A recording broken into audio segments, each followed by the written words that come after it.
bonjour et bienvenue, c'est toute nouvelle émission de rencontre du deuxième type et je suis toujours Nico. Et je suis toujours Jules. Et aujourd'hui on va parler comics, c'est pas des moindres, un comics qui a bercé notre enfance, un comics dont on avait envie de vous parler depuis longtemps. J'ai nommé le retour de Conan le Barbare. Alors lui dit Conan, moi je dis Conan. Parce que j'ai été élevé à la sauce M6, où il y avait un dessin animé Conan qui a bercé mon enfance. C'est pour ça que Qui n'a, je pense, alors peut-être que je me trompe du coup, mais strictement rien à voir avec le Conan qu'on connaît. À part le fait que ce soit un barbare, qu'il soit musclé, qu'il ait une voix... alors je me rappelle plus de qui il avait la voix, tiens. Mais en tout cas, il avait une voix, il avait une prestance... c'était du Conan, du bon, du gros, du fort, du... Puis une épée magique, quoi. Quand même. Et donc, ici, c'est donc Conan le Barbare, vie et mort de Conan. Alors, on va reparler de Conan le Cimérien, parce que forcément, on va faire la comparaison, puisque c'est le dernier Conan qu'on a chroniqué.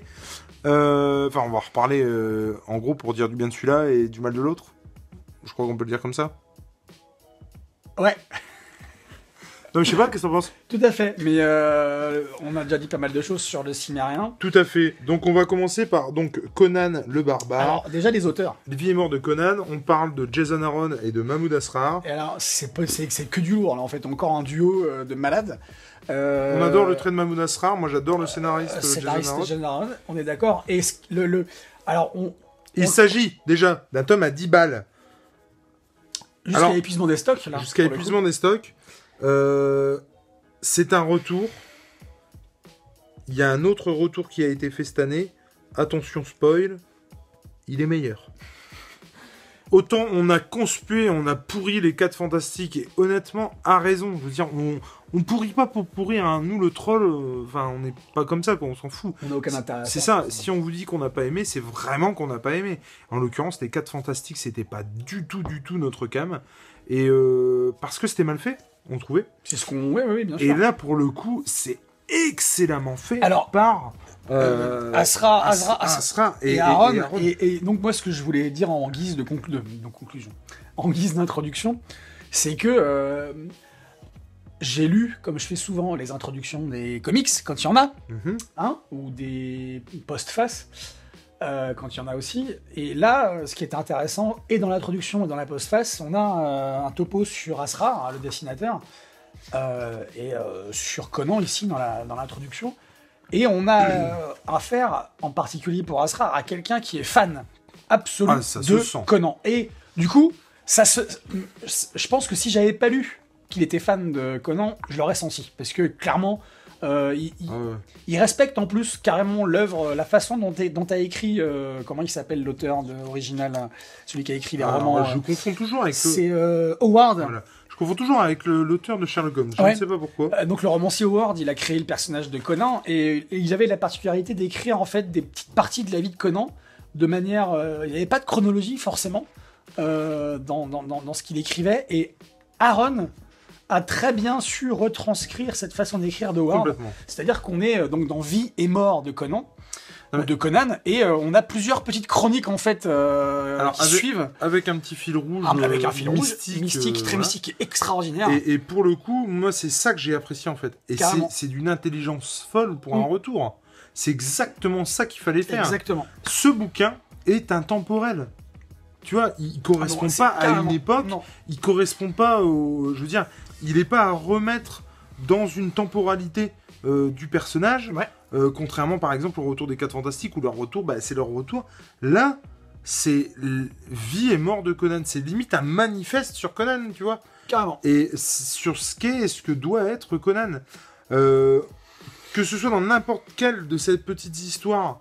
je trouve qu'à la différence du Conan le Cimérien, il est charismatique au possible. Ah bah là, ouais. Que ce soit quand il parle, que ce soit quand il se bat, que ce soit quand il fait n'importe quelle action. Là, je retrouve le Conan que je connais et je suis absolument pas dépaysé, même si je le redécouvre. Parce que, exactement. Ouais. Alors c'est ça qui est intéressant, c'est très intéressant ce que tu dis parce que cette posture. C'est ça, c'est ce que tu dis, c'est on connaît Conan. Mais là, j'ai l'impression... alors, je sais pas si vous allez me comprendre, mais j'ai l'impression de trouver un nouveau personnage. C'est une renaissance. C'est une renaissance d'un une renaissance en faisant la vie et la mort de Conan. C'est tellement bien fait, c'est tellement beau. En plus, visuellement, on en prend plein les yeux. Et je trouve que je suis persuadé, parce que c'est pas... Comment dire ? Pour moi, c'est pas possible autrement. Bah après, je me trompe peut-être, mais personnellement, j'en reste persuadé. Ça surfe aussi sur la dernière image du Conan qu'on a de Schwarzenegger. Tu sais, c'est exactement ce que je voulais dire tout à l'heure. Carrément. Le fait de faire la vie et la mort, ça, dans l'inconscient collectif de tous les fans de Conan, ça fait penser à ça. Moi, je rêve, et alors Schwarzenegger l'a teasé une paire de fois, je rêve que ça se fasse. Honnêtement, je sais pas si ça se fera. Ah, t'as vu l'âge qu'il a. Ouais, mais ça pourrait quand même le faire. Il y a 40 ans entre mais ça pourrait quand même le faire. Une doublure, machin. Parce que moi, un mec qui... Je veux dire, s'il y en a bien un qui peut assurer le coup et être à 80 piges, c'est pas Schwarzenegger, c'est Conan. Donc dans le film, moi, ça me choquera pas que il arrive à se battre dans un ours. Il arrive à se battre avec un ours à 80 piges, tu vois ce que je veux dire. Oui. Conan, je parle. Hein. Oui, Conan, ouais. Et franchement, c'est un peu comme Beowulf, tu vois. Ouais. Et franchement, c'est... Moi, j'ai pris un pied. Mais alors, il faut être clair là-dessus. Hein. Je pense que on a affaire à un mec, c'est un mec, quoi. Je veux dire, c'est l'archétype du macho, l'archétype du mec qui... Oui, voilà, c'est... Enfin, il est badass, c'est moi le plus fort. Parce que quand tu dis un mec, c'est un mec... Non, mais ce que je veux dire, c'est que... il correspond à tous les archétypes, même pas déviants, mais...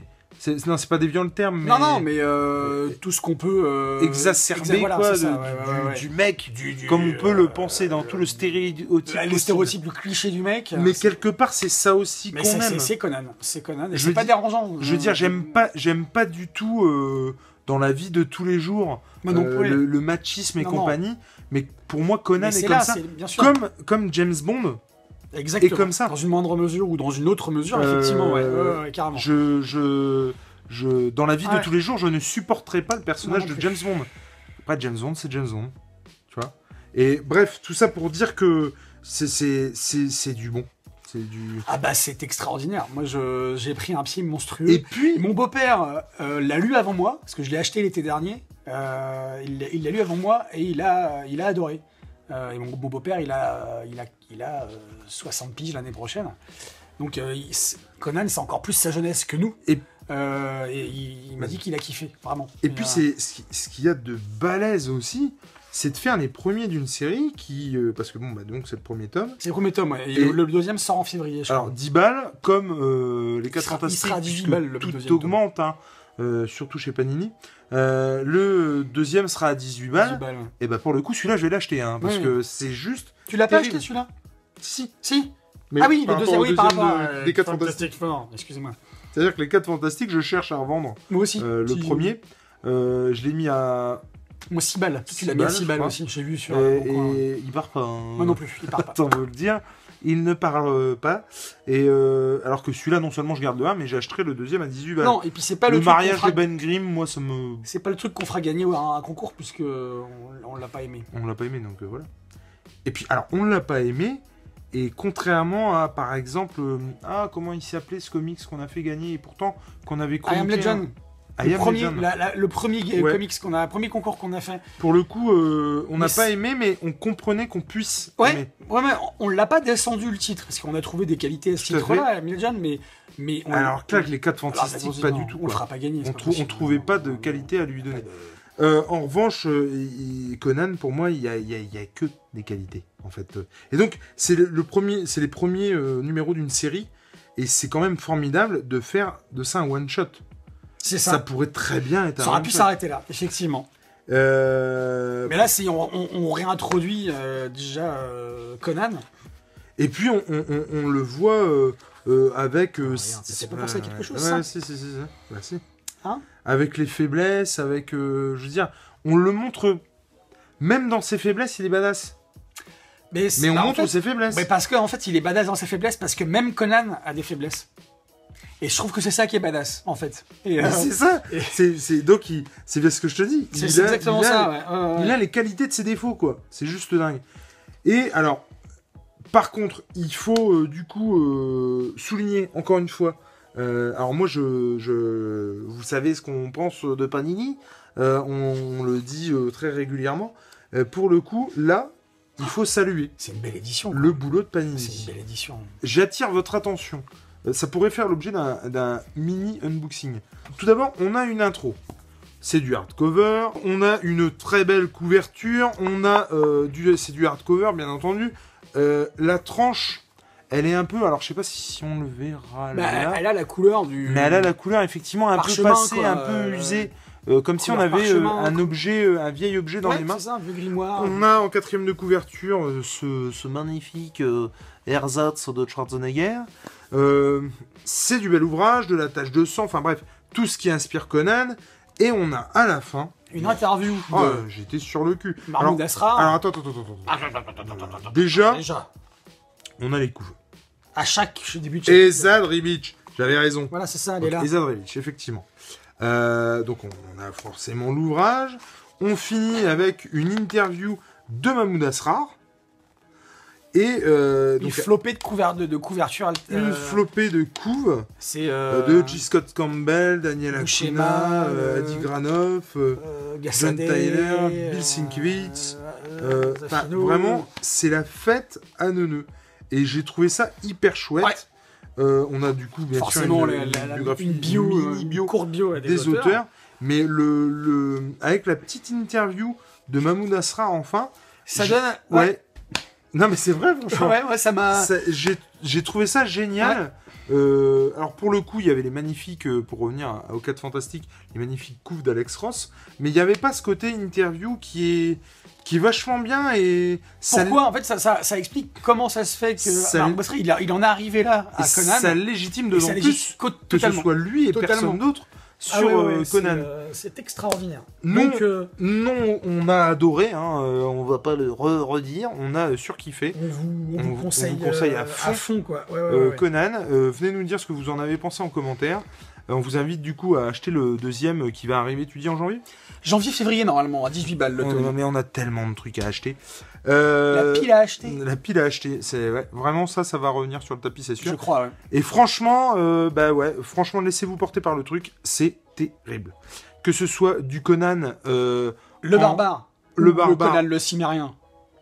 Mais moins. L'important, c'est de lire. Allez, ciao. Bisous.